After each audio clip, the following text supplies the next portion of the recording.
Warahmatullahi wabarakatuh. Perkenalkan, nama saya Muhammad Aditya Rahman dari kelas 12 IPA 9 nomor presensi 18.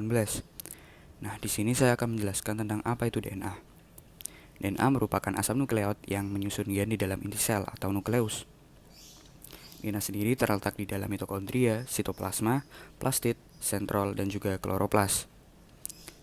DNA merupakan materi genetik yang membawa informasi biologis dari setiap makhluk hidup dan juga beberapa virus lainnya.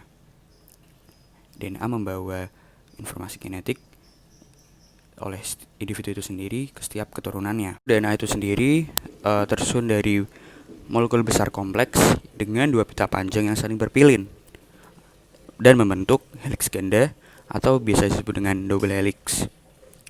DNA tersusun dari ratusan hingga ribuan polimer nukleotida. Nukleotida itu sendiri tersusun dari fosfat, gula, dan juga basa nitrogen. Nah, basa nitrogen dari DNA itu tersusun dari dua basa, yaitu basa purin dan juga basa pirimidin. Pada basa purin terdapat adenin dan juga guanin, sedangkan pada basa pirimidin terdapat sitosin dan juga timin. Struktur DNA adalah double helix antiparalel, di mana kedua ujung DNA tersebut tidak mungkin bernilai sama. Nah, maksudnya adalah pada ujung satu DNA tersebut bernilai 5, pada ujung satunya lagi pasti bernilai 3.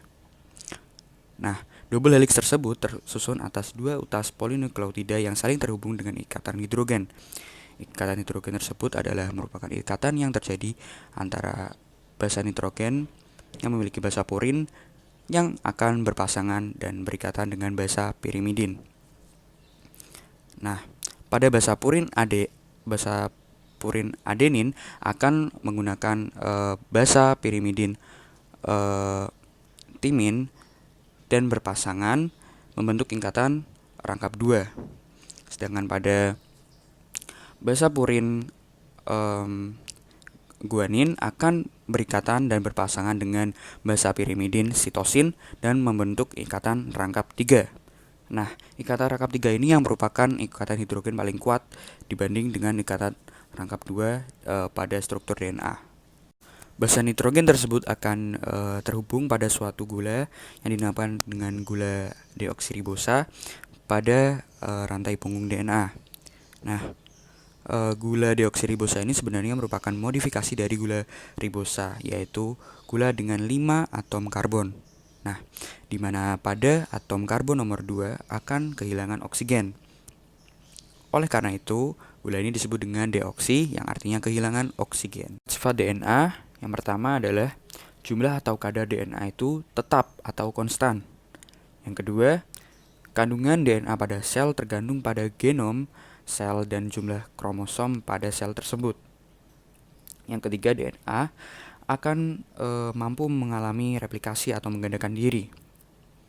Dan yang keempat, saat mendekati suhu yang ekstrim atau mendekati titik didih, DNA akan mengalami denaturasi atau membuka. Dan apabila lingkungan tersebut dapat kembali kepada suhu yang normal, DNA kembali membentuk double helix. Dan DNA pada organisme prokariotik seperti bakteri berantai tunggal. Sedangkan pada organisme eukariotik, DNA tersebut membentuk double helix. Apa saja fungsi DNA?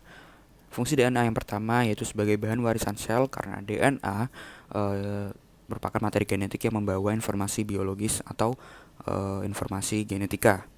Dan yang kedua, DNA mampu mengendalikan aktivitas atau kegiatan dalam sel. Dan yang terakhir, DNA merupakan gugusan unit berita pada setiap makhluk hidup. Sekian dari saya, kurang lebihnya mohon maaf. Assalamualaikum warahmatullahi wabarakatuh. Semoga bermanfaat.